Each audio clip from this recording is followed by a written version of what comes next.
Falando em eleições municipais em São Paulo, o cenário eleitoral continua muito acirrado, disputado palmo a palmo. A Quest divulgou nova pesquisa de intenção de voto. Vamos detalhar agora para vocês como é que está essa briga. Olha aí, o Ricardo Nunes está com 25% aí, primeiro turno, hein? Está liderando aí a pesquisa com 25%. O Guilherme Boulos com 23%. E o Pablo Marçal com 20%. Aí tá tudo embolado, porque pela margem de erro estão todos empatados. 3 para baixo do Nunes dá 22, 3 para cima do Marçal dá 23. E com o Boulos está, sem nenhum trocadilho, está embolado. Agora, além disso, nós vemos aqui que a Tabata Amaral aparece com 8%, praticamente chegou ao seu teto, segundo as pesquisas que vão se repetindo. José Luiz da Atena já teve uma pequena queda depois daquele respiro da cadeirada, indo para 6%. E a Marina Helena aparece com 2%. Muito bem. Aí teve aqui o Beto Haddad, tem 0%, Ricardo Senesi, 0%, João Pimenta, 0%, e o Altino Arantes nem 0% tem. Isso que eu não entendi. Ele não pontuou, quer dizer, está abaixo de 0. Nem o voto dele tem. Então, não pontuou. Indecisos tem 7%, brancos e nulos 9%. Nunes, Boulos e Marçal estão aí empatados. Loucura, hein, essa pesquisa da Quest. Bom, agora vamos ver as projeções da Quest para o segundo turno. O Ricardo Nunes, no segundo turno, está bem. Vai para 49% contra 32% do Boulos e 15% de brancos e nulos. Quer dizer, se ainda que todos os brancos e nulos fossem para o Boulos, ainda assim ele perderia para o Ricardo Nunes no segundo turno. Em outro cenário, com Nunes e Marçal, o atual prefeito vence disparado com 52% dos votos contra 25% e 18% de brancos e nulos. A última projeção para o segundo turno, nessa última, a Quest tinha mostrado o Guilherme Boulos vencendo o Pablo Marçal por 41% a 36% e 19% de brancos e nulos. Portanto, uma briga bem mais acirrada e indecisa. Esse levantamento aí foi realizado com 1.200 eleitores.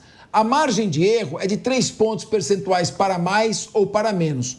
O número de registro do TSE é o SP, anota aí para conferir, 06330/2024. Vou começar com o nosso professor José Milagre. O que eu estou vendo é o seguinte, não tem ninguém morto aí.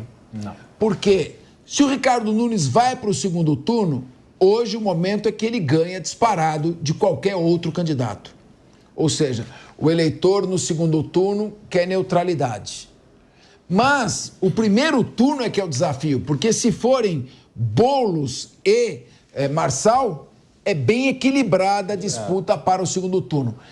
Qual o grau de confiabilidade das pesquisas, não falando mal da pesquisa, mas para até o dia da eleição? Porque tem muita gente que muda de opinião até o momento de lacrar o seu voto na urna. Exatamente, Capês. Esse é um momento decisivo, nós estamos nos aproximando do pleito, faltam poucos dias, todos os candidatos têm os seus diferenciais e os seus desafios. Nós estamos falando aqui do Nunes, que tem a máquina, que tem o maior tempo de TV e isso influencia. Nós temos o Boulos, que está chegando na periferia, mas ele tem que falar que ele não é só o candidato do Lula, mas que ele vai trazer os benefícios, que ele vai trazer asfalto, assim como o Nunes está prometendo. E nós temos o Marçal, que não teve rede social, né? Nós todos aqui temos que lembrar que o Marçal desafiou todo o sistema eleitoral. A lei eleitoral, as resoluções do TSE não estavam preparadas para lidar com recortes, com cortes, com grupos no Discord, com monetização das próprias redes pagas, não é o candidato que paga, e tudo isso moveu-se uma ação de investigação judicial da Tabata Amaral, e essa ação, o juiz determinou a suspensão definitiva das redes sociais dele, aquelas que, segundo o juiz, eram as que eram fonte dos recortes, e por isso ele cria um outro perfil.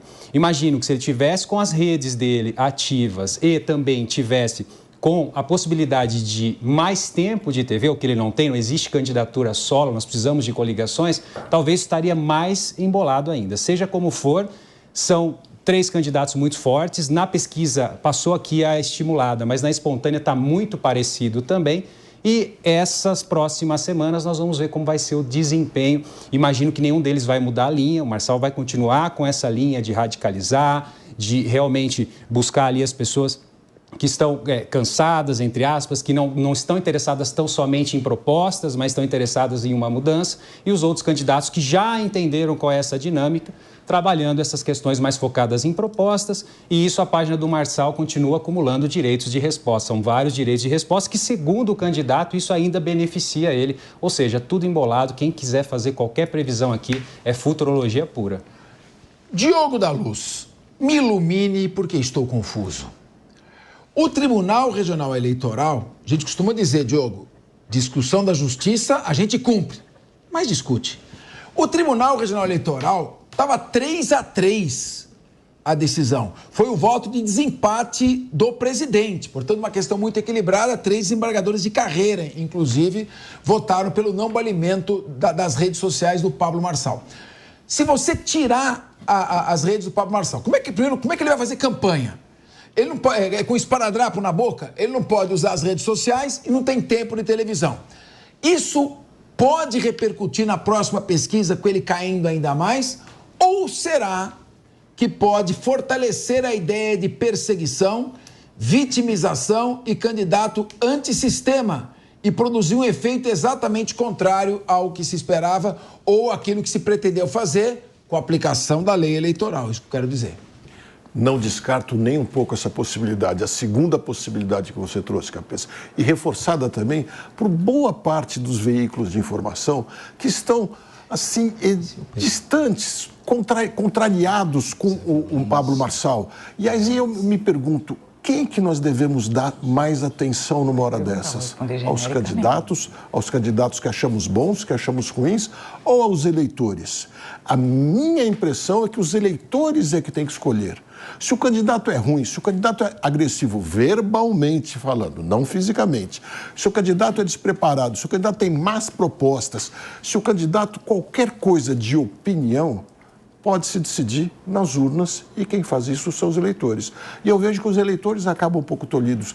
E também outra coisa que isso mostra, Capês, é que a lei eleitoral, lógico que tem que ser seguida, mas ela está ultrapassada. Porque a velocidade dos veículos de informação, das novas mídias, criatividade do marketing, né? Tudo isso é tão grande que a lei anda muito mais devagar. Veja um outro caso interessante. Nós vemos um candidato que não tem tempo de televisão, nenhum tempo, e vemos candidatos com bastante tempo de televisão e com muito dinheiro público, com força do dinheiro muito forte, dizendo que esse candidato abusa do poder econômico. Isso já me soa um pouco estranho, porque esses candidatos mais fortes, os 4 mais fortes, têm coisa de 100 milhões de reais, terão até o final da campanha mais de 100 milhões de reais de dinheiro público. E, como eu disse, o tempo de televisão. E usam uma parte razoável do tempo para colocar o Pablo Marçal na televisão, mas sempre de forma depreciativa, e ele não tem o direito de resposta na televisão. Então, tudo isso pode fazer com que ele perca a força de fato. Ou pode fazer, e eu sinto ouvindo as pessoas nas ruas, que está aumentando essa insatisfação das pessoas e, de repente, um sentimento de solidariedade àquele que parece ser contra o sistema. Diogo, e só pegando esse gancho seu, que eu acho importante, é explicar o que aconteceu com essa ação que tirou a rede social do Pablo Marçal do ar. É importante deixar claro aqui que, como o Diogo colocou, a lei eleitoral ela se preocupou com inteligência artificial, está lá no artigo 9, ela se preocupou com bots e está acabando as eleições. Nós vimos, sim, alguns exemplos de deepfakes, mas não se preocupou com essa atualização envolvendo alguém que vem da economia da atenção, que vive do digital, que tem realmente seguidores, que tem uma legião de pessoas dispostas a compartilhar, que entende dessas mídias, e se eu não conheço, se eu não regulamento, eu entendo que é abuso de poder econômico. Então, abuso de poder econômico, como o Diogo colocou, inúmeros candidatos com orçamento, com fundo partidário enorme para fazer essa campanha, e ele fazendo a rede. O que a Justiça Eleitoral não entendeu é que não é o Pablo que pagava para esses cortes, a rede paga, é da rede, a rede monetiza. E as pessoas estavam ganhando da rede. Mas, como eu não sei o que é isso, é melhor fazer uma analogia forçosa, entender que isso caracteriza um abuso de poder econômico, que inclusive pode culminar com a cassação do registro e revogação do diploma se ele for eleito. O Marçal já tem experiência em ser eleito e não entrar. Ganhou, mas não leva. E agora isso pode continuar novamente. E aí suspender a rede dele. E olha a presunção que o juiz faz. Ele entende que a rede dele era a fonte dos cortes. E aí tira o perfil dele, sendo que o perfil dele era o perfil de propaganda, não era a fonte, não tem nenhuma ligação com a fonte dos cortes. Imediatamente ele sobe um outro perfil.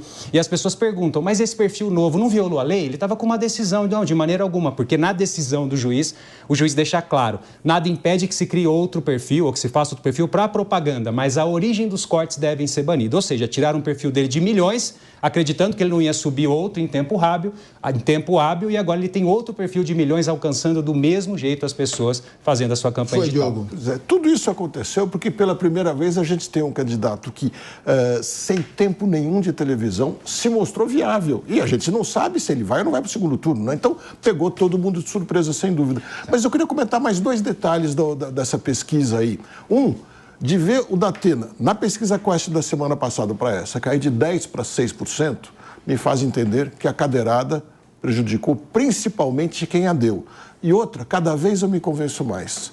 Não dá para saber quem vai para o segundo turno. 2 dos 3 irão. Nenhum outro, além dos 3, podem ir.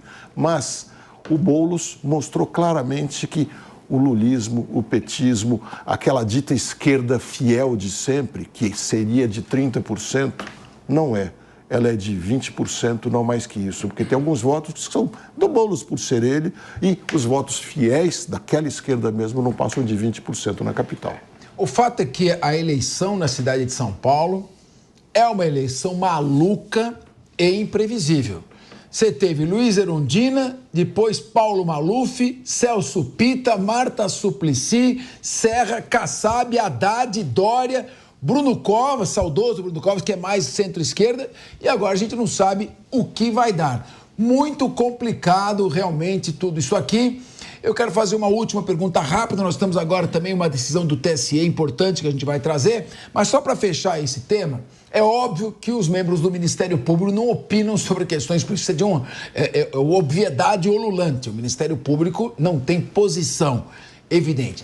Mas, doutora Tatiana, eu lembro que na época que eu combati a violência das torcidas organizadas de futebol e outros colegas do Ministério Público, junto com a polícia, havia uma recomendação para os jogadores de futebol em campo não brigarem. Porque a briga entre os jogadores se irradiava para fora do estádio. E havia ali um péssimo exemplo para as torcidas que queriam também tirar esta forra depois do jogo. Eu pergunto a você, como esse comportamento aí, muitas vezes agressivo que estamos vendo em eleições, pode influenciar negativamente numa sociedade já tão violenta como a nossa? Capês, o Ministério Público, uma das funções do Ministério Público é a defesa do regime democrático, né? E a gente entende que para que a democracia seja realmente plena e efetiva, é preciso haver debate de ideias, para que essas ideias fiquem bem claras, as propostas fiquem bem claras para a população, que aí sim vai poder, dentro de cada um com seus valores, seus princípios, suas prioridades, poder escolher o melhor candidato. Então, nesse sentido, a violência dentro da política, seja física ou verbal, ela não contribui em nada para esse debate de ideias, ela não contribui em nada para a democracia e, ao contrário, muitas vezes a gente perde um espaço importante de debate com esse tipo de comportamento que não acrescenta em nada para a população e para o processo democrático mesmo de escolha de seus representantes. Então, o Ministério Público zela para que esse tipo de ocorrência não se repita, a fim de que a população, a quem a gente dirige o nosso serviço, o nosso trabalho, possa ser melhor orientada, informada a respeito das propostas de cada um e escolher dentro de seus critérios livremente como a democracia impõe. Muito bem. Ô José Milagre, eu vi estarrecido, eu nunca tinha visto isso antes, um soco violentíssimo de um assessor de um dos candidatos no marqueteiro do outro candidato. Soco que fez um corte aqui no zigomático, na região do globo ocular esquerdo, que é uma região muito irrigada por sangue. Depois um outro candidato arrebenta o braço do outro batendo com uma cadeirada. O outro pega e esfrega uma carteira de trabalho na cara do outro candidato, que é uma injúria, não deixa de ser uma injúria, e o outro tenta dar um tapa para tirar.